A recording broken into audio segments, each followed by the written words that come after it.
desire and commitment, and then you throw in the fact that he has the talent that can be built upon and improved.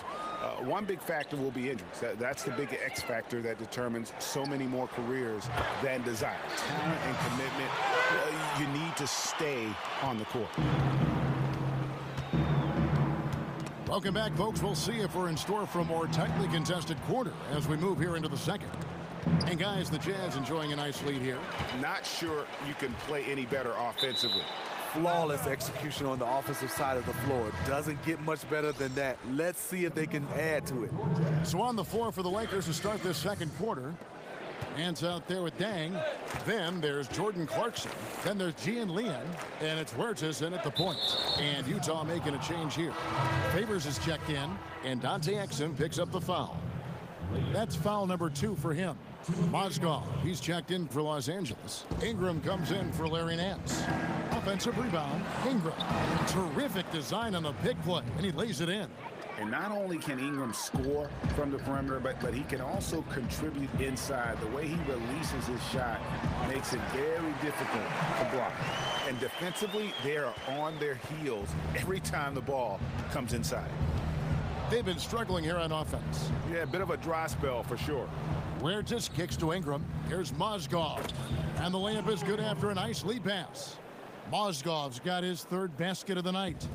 And defensively, Steve, these days, more and more teams are looking to switch screen rolls. Why is that? Because of the new rules, Kevin. I mean, you look at it now, defenses can play a little bit of a zone. I think back in the day, imagine me switching out on Shaq. He'll go right into the box, and you couldn't have a guy come over unless he had the basketball. But right now, you can play more of a zone. So if teams who have multiple guys that can switch and defend multiple positions, they have an advantage. Well, that's the thing that these teams want to get now. These players that are versatile play 3-4 positions sometimes, so they can do just what you're talking about. Yeah, you're totally right. I mean, you have guys like Draymond Green can guard 1 through 5. This has to be a luxury. Isn't that amazing? It is. LeBron, another one. He can guard all 5 positions. He got everything. And the Jazz with possession here, following the 3-point attempt by Lou Williams. Clearly, they've been the hotter team here in the first half. Yes, the reason why they've moved the basketball around to get wide open looks. And it's Ingram missing. Utah leading by 19. Here's Favors. Takes it into the teeth of the D and converts the layup. Favors has got 5. And there's a pattern starting to take shape here. They're working it inside and getting good shots from close range. Dang passes to Mozgov. Tipped away. Here's Huertas. Just 5 on the clock. And it's Hill penetrating. And Hill throws it down. Okay, George Hill. Elusive off the bounce. Makes it look so easy. Lakers have gone 2 of 5 from the field here in the second quarter, shooting 40%.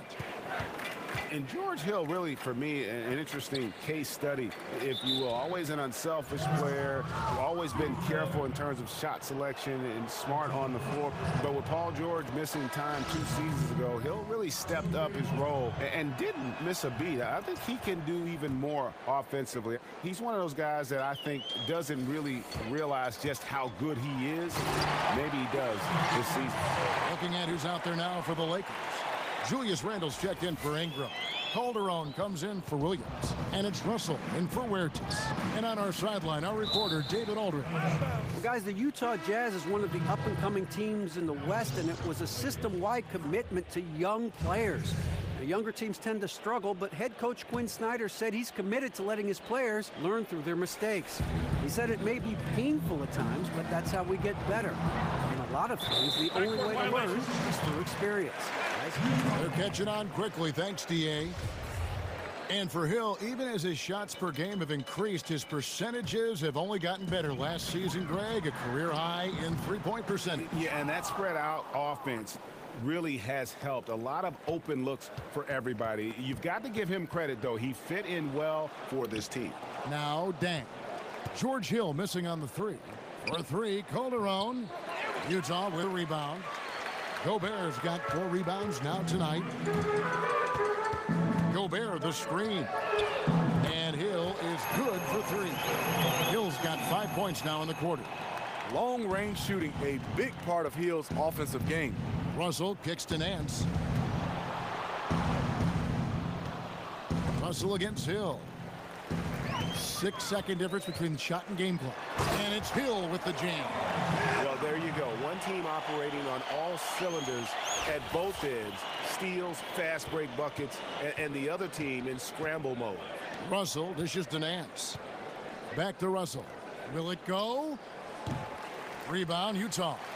They're off to battle the Clippers after this game, as they'll be playing at the Staples Center. And that'll be the first of a 2-game road trip for them. Favors is a huge guy that absorbs contact. A true master at getting his shots off in the midst of really intense defense. Russell with a wide open look. Los Angeles with another miss. And through one half, it hasn't even been close. Jazz out in front, running away with it. And now let's catch up with David Aldridge, who's standing by from the sideline. All right, Dave.